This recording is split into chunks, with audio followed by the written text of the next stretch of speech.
seems like in chapter 24, Abraham may have died, or and may never have met Rebekah, because when Eleazar of Damascus, Abraham's servant, comes back into the land bringing Isaac's bride, he refers to Isaac as his master now, not Abraham. So the suggestion is that perhaps Abraham has died. And by the way, that would also mean that his dying request was to send Eleazar into the this other land to find a bride for his wife. It was his last request. It was his testimony. Please take care of this issue for me. So there's a good chance that Abraham died in chapter 24. And then 25, we see a story about the death of Abraham. Okay, but then we have Abraham taking a wife named Keturah. And then he's going to end up having 6 children with her, which would give Abraham 8 total. Pretty good for a guy that didn't have any children until he was like 90. All right. But, all right, we're going to read about the death of Abraham. And before his death, though, his marriage to a woman named Keturah and their 6 children. And the very next block of information, starting with verse 12, as we're going to get there in a minute, the very next block of scripture is about Ishmael and Ishmael's sons. Ishmael's been off the scene for a while now. Okay, but Ishmael's, it gives us a little bit, catches us up on the story of Ishmael. So what I would say has happened here is there's a good chance that Abraham died in chapter 24. And 25, we're going to get the telling of Abraham's death, and then a story that precedes that of his marriage to Keturah and their 6 children, one of them being a boy named Midian. All right. And then the next block of scripture is going to be about Ishmael. Okay. And I think the reason why the writer must have delayed the information about Abraham's marriage to Keturah and then his death was because he wanted to put the story of Midian, Abraham's son by Keturah, and the story of Ishmael and his lineage, Abraham's son by Hagar, together. Midian and Ishmael. The reason why that's going to be important is because a few chapters later, we're going to see that Isaac, or Jacob's son, Joseph, is going to be sold into slavery by his brothers. And who becomes who are the folks that sell Joseph into slavery for the brothers? Midianites. And the Midianites and Ishmaelites seem to have become one people. All right, so one story will tell you that the Midianites did it. Another story will tell you that the Ishmaelites did it. Seems like they were the same people. All right, so somehow in Israel's history, the Midianites and the Ishmaelites end up becoming one people. And the author of Genesis wants to put those 2 stories together. Okay. All right, so let's just go through 25, one verse at a time. Abraham took another wife whose name was Keturah. Keturah in Hebrew means something like incense. And she bore him Zimron, Jokshan, Medan, Midian, Ishbak, and Shua. All right. Jokshan was the son of Sheba or the father of Sheba and Dedan. Descendants of Dedan were the Asherites and the Letushites and the Leumites. The sons of Midian were Ephah, Hanok, Abida, and Eldah. And all these were the descendants of Keturah. Okay.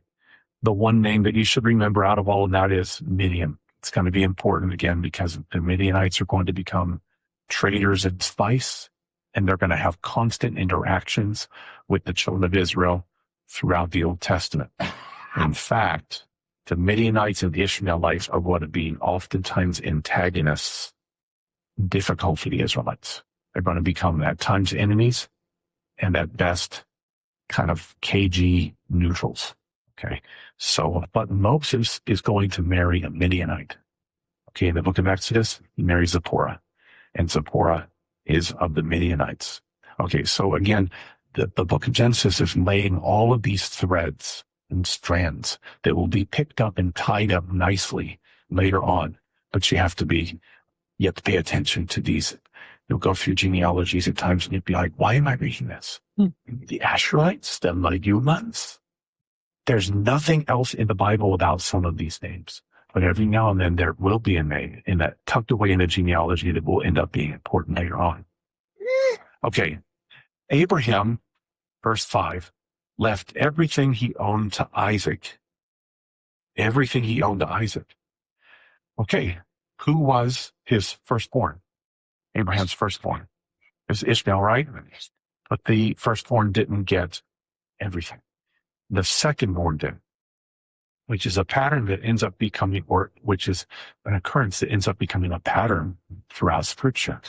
Abel is more blessed than his elder brother Cain, and Seth is even more blessed than Abel. He's the third child. Okay, Jacob is going to be more blessed than his older brother Esau. Okay, Joseph is going to be more blessed than his 10 elder brothers. You can see this as a pattern that follows through Scripture and is most powerfully manifest in the story of Jacob. Okay, the world's way of doing things is to make the firstborn, by virtue of being firstborn, the one to receive the blessing and the power and the authority. That's the world's way of doing things. God's way of doing things is very different. We have our customs. God has his. And God sometimes will bless the firstborn. Jesus was the firstborn of Mary. He had at least five other siblings. Okay. Sometimes the firstborn is the most blessed. But oftentimes, whenever you see the firstborn being blessed in Scripture, God blesses the firstborn, it's not because they were the firstborn. Right. It was because they were humble.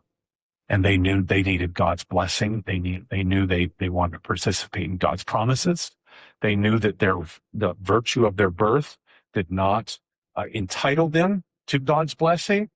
It was a gift. It's always a gift. And oftentimes it was in the ancient world, it was the younger brother who realized that first. The only way I can get through life, the only thing that's going to make my life worthy is going to be the blessing of God.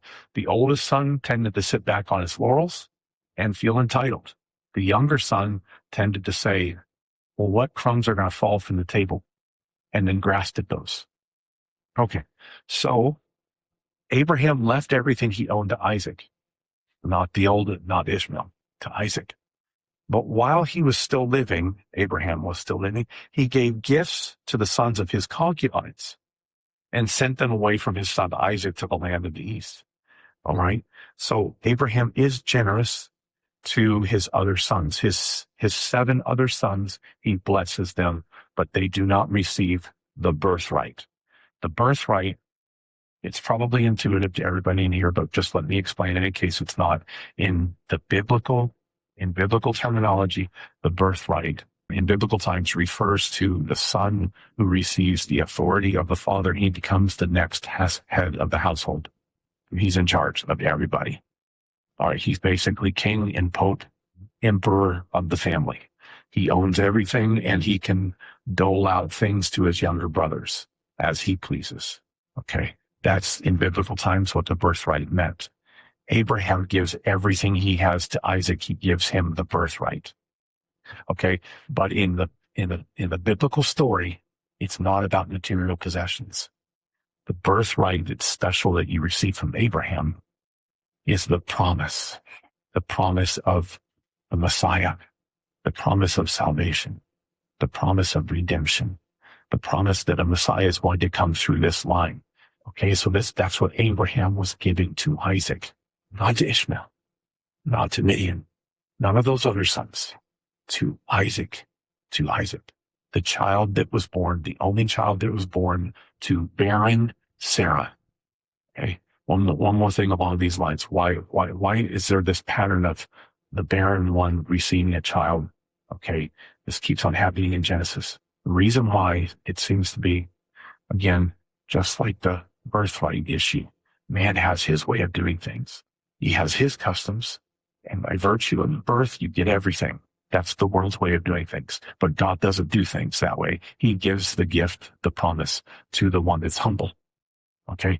But also, when he's going to bring salvation into the world through the promise the inheritance that he gives through Abraham, when he's going to do that, he wants to make sure that men and women understand this promise didn't come by human action or work. Abraham, you can follow me. I want you to follow me. I want you to be obedient to me.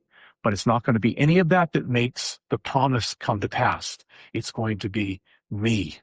Isaac, you're 60 years old. You're supposed to be the one that brings forth more children to receive the promise, and you're going to build great nations. But you are 60 years old and you still have no children.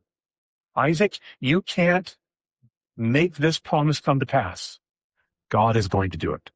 And that's oftentimes, it seems, why these patriarchs have wives who can't have children. Okay, at least not until God intervenes.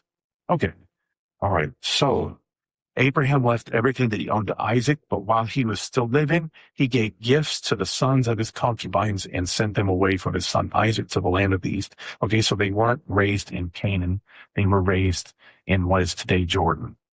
Okay, that's east of the Jordan River, east of the Dead Sea. Anyone in here been to Jordan? Anyone in here been to Israel? Israel. Okay. All right. Israel's pretty, it's not lush. It doesn't have a lot of vegetation. It's a struggle out there. You go east and it's really a struggle. It's really a struggle out there. The Indiana Jones has one particular film that was filmed in the Nabatean, the realm of the ancient Nabateans. Okay, I don't know if it was The Last Crusade or whatever it was, but it's like sand dunes, and then you're stepping into these corridors and beautiful limestone and sandstone all around you, and then Keturah. That's the land of the Nabateans, and these people, the Nabateans and the Jordanians in general, are those who came from Ishmael, Abraham's son Ishmael, or Abraham's children through Keturah. So all of those Jordanians, even today, are descended, it seems, from the Midianites and the Ishmaelites. Okay, verse 7. Altogether, Abraham lived 175 years. Then Abraham breathed his last and died at good old age, an old man and full of years. He was gathered to his people. His sons Isaac and Ishmael buried him in the cave of Machpelah near Mamre. You've seen that place before, correct? In the field at Ephron of Zohar the Hittite. In other words, this is where Abraham had bought the field from the Hittites.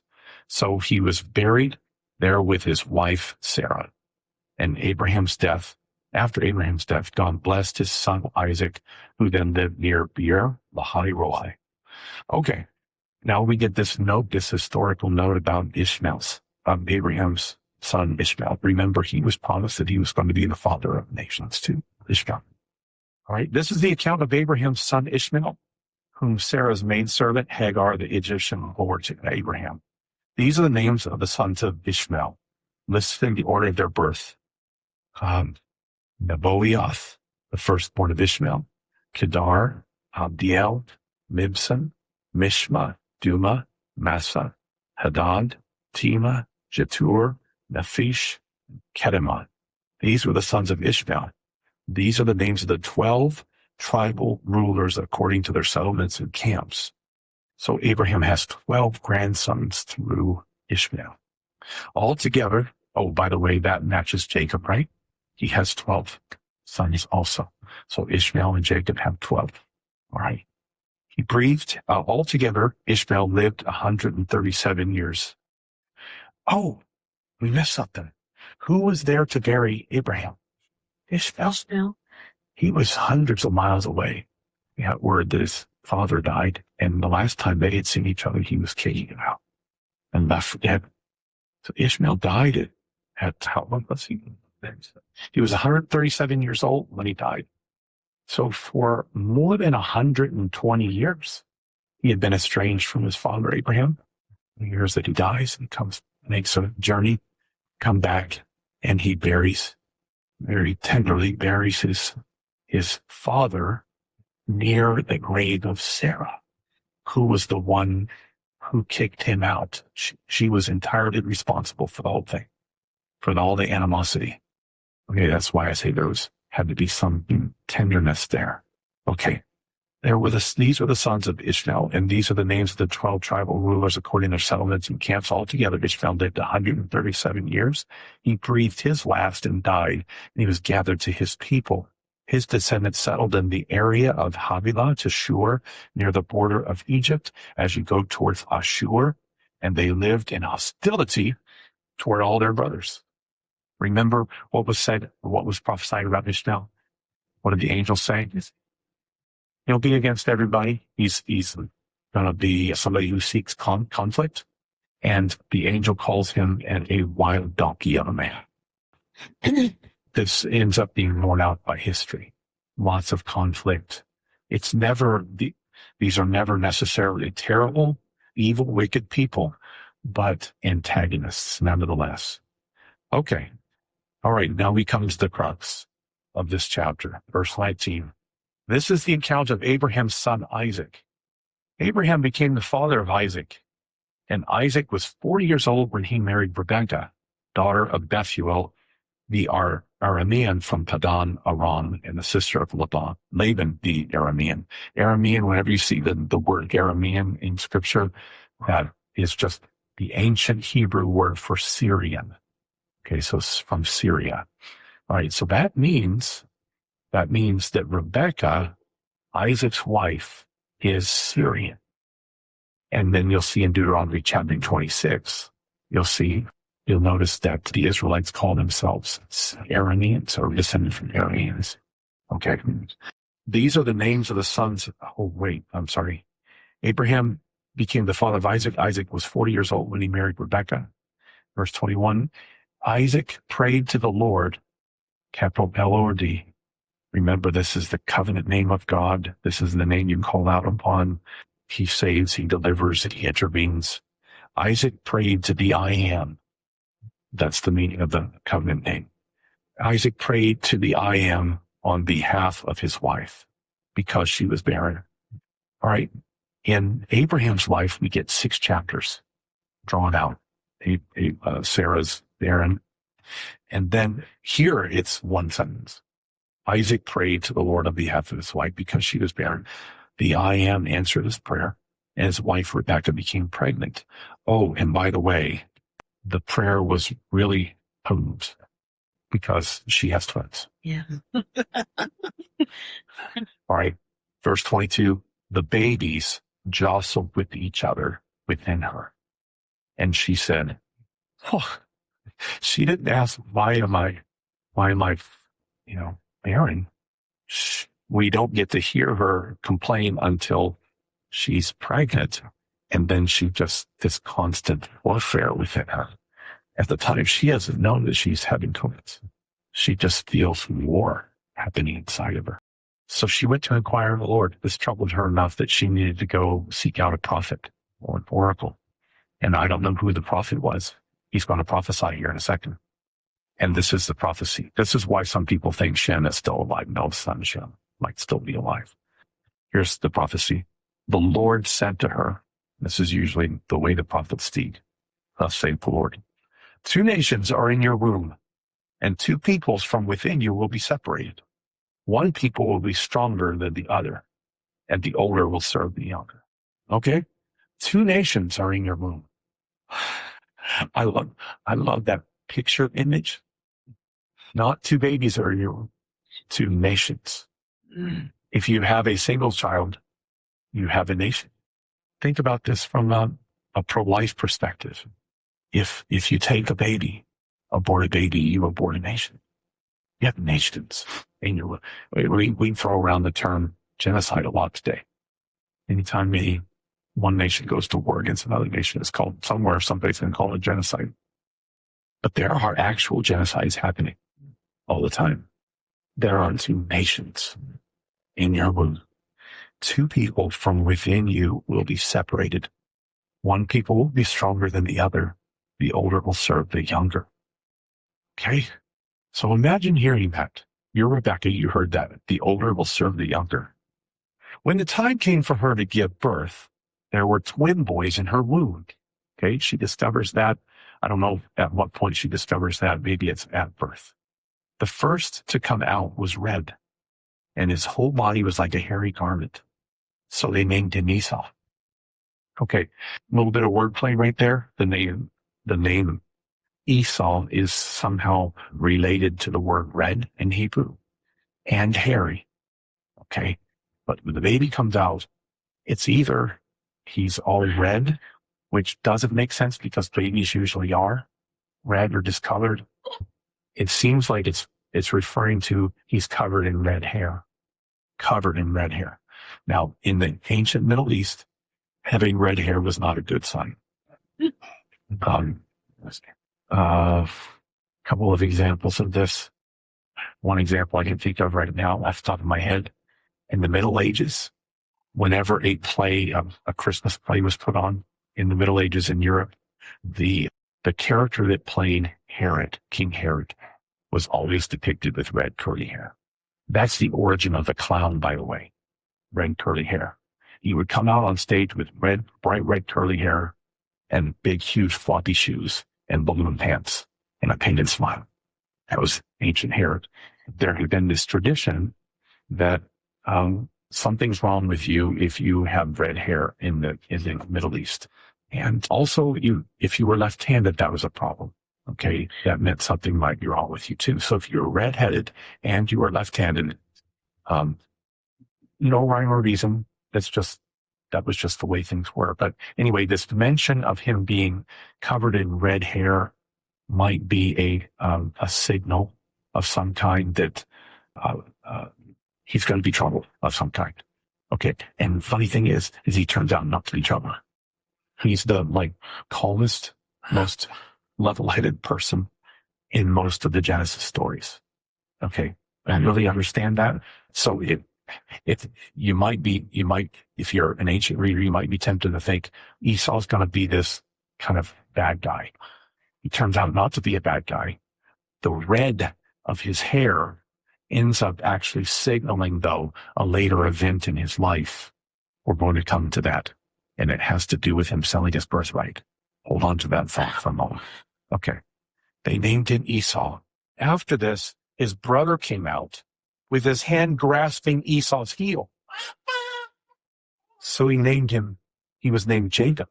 Jacob, it means something like heel grasper, which is colloquialism or idiomatic for deceiver, heel grabber.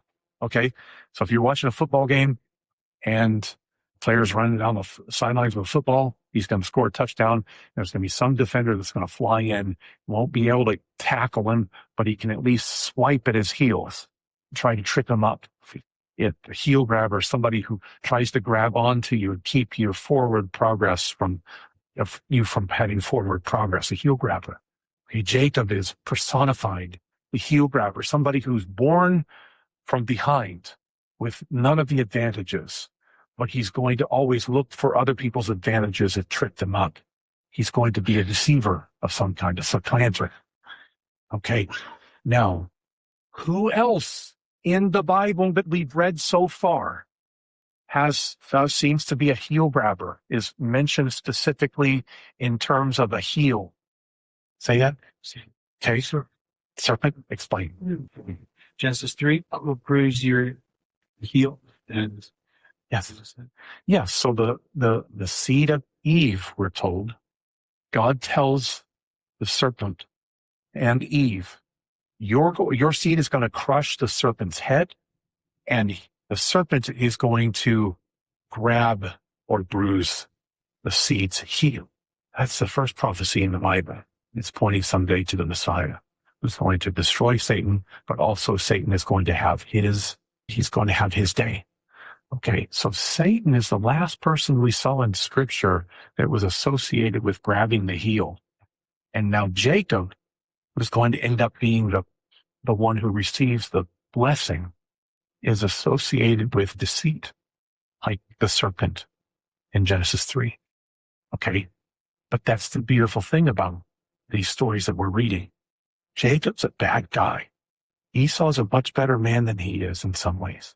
Jacob is a rascal. He's a supplanter from the beginning. He was in the womb trying to pull his older brother back in some way, shape, or form to make sure he didn't get out first. And he's going to deceive. He's going to deceive his brother later on. He's going to deceive his father, his blind old father. He's going to deceive him. He's going to take advantage. He commits elder abuse. And then he's going to end up deceiving his father-in-law Laban. Along the way, though, he's going to get his, and he gets deceived. And he learns. He's chastised in life. And one day he has a meeting with God. He wrestles with God, and God is going to put his hip out of joint, and he's never going to walk the same, which is a physical thing that happened to him, but also a spiritual thing that happened to him. He didn't walk away from that encounter the same. When you meet God, you don't walk away the same. You know you met God because you're not the same anymore. And he's a completely different person. The deceit is behind him. The heel tapping is behind him. He's become a different man.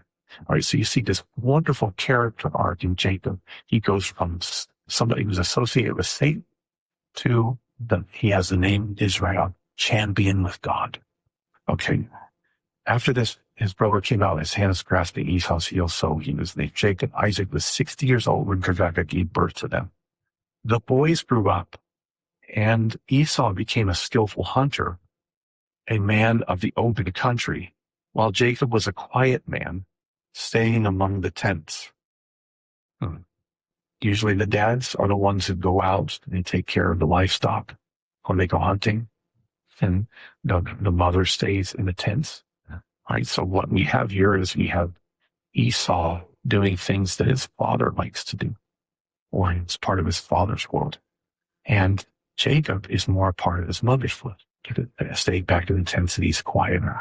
Esau's probably big and bombastic and powerful, and he brags a lot, and he has very simple tastes in life. He has simple entertainment. He likes to go out and hunt and bring home game.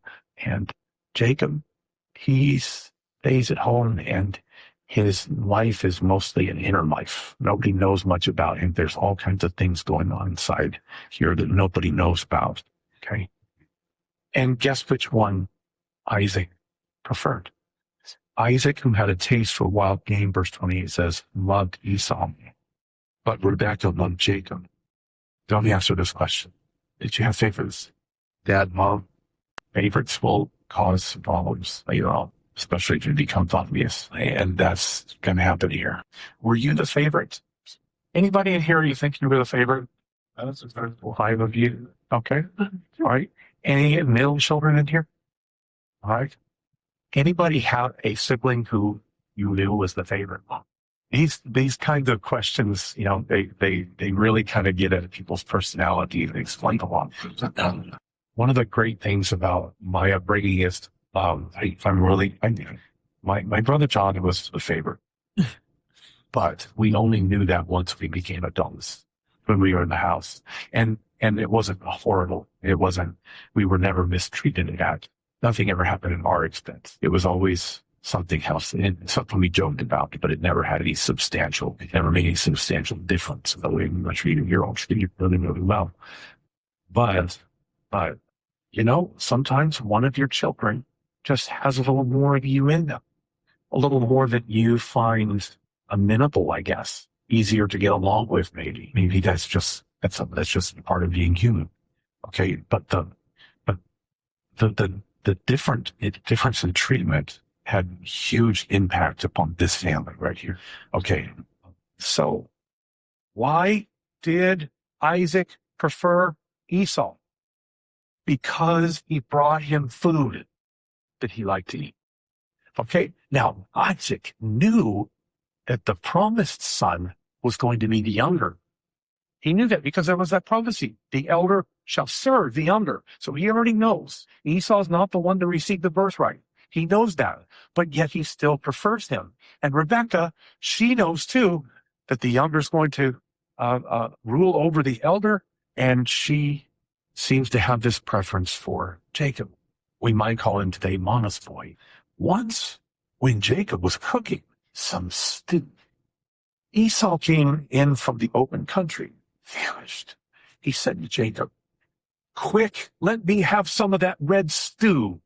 I'm famished. It's way more primitive than that in the original Hebrew. It's let me swallow some of that red stuff. That's literally what it reads in Hebrew. He doesn't say eat or have. He says swallow, but it doesn't make it makes very little sense. He sounds like a caveman if you put it that way in the English. So the translators don't translate it that way. But in Hebrew, you can hear it. Give me some of that so that I can swallow the red stuff. Red. He's covered in red hair at birth. His name is associated with red. And here he sees red stew. Give me some of that red stuff. I'm famished. That is why he's also called Edom. The word Edom literally means red in Hebrew. By the way, Herod, listen, I didn't tie that loose end, did I? The reason why in the Middle Ages they depicted Herod as a clown, as what we call a clown today with red hair, was because we know from Josephus, the ancient Jewish historian, that Herod was an Edomite. He was from Edom. So he's descended from Esau, the one who gave away his birthright for red stuff. Okay, I'm getting ahead. Verse 31, Jacob replied, first sell me your birthright. This is what you've been waiting for. Sees the heel. There it is. It's within. I've been waiting for this. And he's back in Mama's tent. And so he cooks. And he knows how to cook good stuff. Probably planned it, knowing what we know from Jacob later on. But probably planned the whole thing. He knew his brother was going to come home famished. And he made something that appealed to Esau. Red stuff. Give me some of that red stuff. And then Jacob says, first, sell me your birthright. That is, let me become the one who receives the promised inheritance. Let me be the one. Give away your right to be the one who's the father of the nation that produces the Messiah. Give that away. Give it to me. And you can have the red stuff. The stuff that appeals to your nature. This is what I was talking about earlier. God looks at the humble and the weak oftentimes because they know they need help and look for opportunities. And here, look what is set before these two boys. One of them is going to be okay. The other one, though, is going to go down in the annals of history as the father of the nation that produces mankind's only hope, the Messiah. Esau's hungry. Esau, don't do this. Look what you're giving away. You're giving away an encounter with an angel where you wrestle with an angel. You're giving away having a son like Joseph. You're giving away having a descendant like Moses. You're giving away the children of Israel in Egypt, the 10 plagues that God pours out in the parting of the Red Sea. You're giving that away. You're taking yourself out of that story. If you give this away, you're giving away Exodus and Leviticus and Numbers and Deuteronomy. You're giving away David. You're giving away Samuel. And you're giving away the temple. And you're giving away. And ultimately you're giving away, oh, little town Bethlehem, how still we see Eli. Away in a manger. You're giving away Jesus. All right? Jacob, he sees this. He values this. Esau, though, is driven by his appetites. And look what he says. Look, verse 32. I'm about to die. What good is the birthright to me? But Jacob said, swear to me first. So he swore an oath to him, selling his birthright to Jacob. Look what you gave away. Look what you gave away. 34. Then Jacob gave Esau some bread and some lentil stew. He ate and drank. And look at this note right here. And then got up and left. Meaning, it's over. The appetite is satisfied for now. That's the extent of the benefit that the stew gave you. It bought you 15 minutes of satisfaction. You can get up and walk away and forget that you were hungry. But you're going to be hungry again tomorrow. But Jacob, look what you just received. Oh, what a story. And it might seem obvious. looking back 3,500 years, to you and me, it might seem obvious who made the mistake here and who made the wise choice here. But we're faced with that decision all the time. All the time. Temporal pleasure, temporary satisfaction of some pleasure, relief, comfort, the temporary end of hunger that will revisit us again tomorrow, or the promises of God. And I would imagine the angels are amazed at how oftentimes human beings in the same position, how this story is the story of every generation. Give me the red stuff. You see the red stuff. And let the birthright go. The promise of God, salvation. Okay. So Esau despised his birthright. I want to close with this verse of scripture. Look at Hebrews chapter 12 with me for a moment. Hebrews chapter 12. Look at verse 14. The writer says, make every effort to live in peace with all men and to be holy. Without holiness, no one will see the Lord. See to it that no one misses the grace of God and that no bitter root grows up to cause trouble and defile many. See that no one is sexually immoral or is godless like Esau, who for a single meal sold his inheritance rights as the oldest son. Afterward, as you know, when he wanted to inherit this blessing, he was rejected. He could bring about no change of mind, though he sought the blessing with tears. Okay, so later on, he's going to try and get from his father the birthright that he gave away. And his father's going to say, I can't. It's too late. And Esau leaves, right? For a single meal, give away the birthright. This is why the flesh has to be put in its place and in subjection to the spirit. The flesh has its appetites, and if it orders us around, if our appetites become the basis for our decisions, and our lives revolve around what's comfortable or satisfying, pleasurable, we end up every day making the Esau choice and failing to appreciate the birthright that's given us. All right. So last thing I would say is choices make all the difference in the world. Carrie's not here tonight, and we were talking about going back to a high school reunion. Has anybody been to their 20th, 30th, or 40th high school reunion? Yeah, a couple of you. Okay. I've never been to a high school reunion, but I've been at a couple of events where I got to see people from a long time ago. And when a lot of time passes, you can really look and see. Can't always tell when two people make a decision for once. One makes a decision for God here, and another one makes a decision for the world. And they're both 18 years old. It's hard to tell the difference between the two of them. But fast forward 40 years, and you can see it written on the face. It's written on the lives they led, the histories they have, the past they have, the future they have. Don't give away your birthright. Don't give away the promises of God for temporary satisfaction. That's the lesson.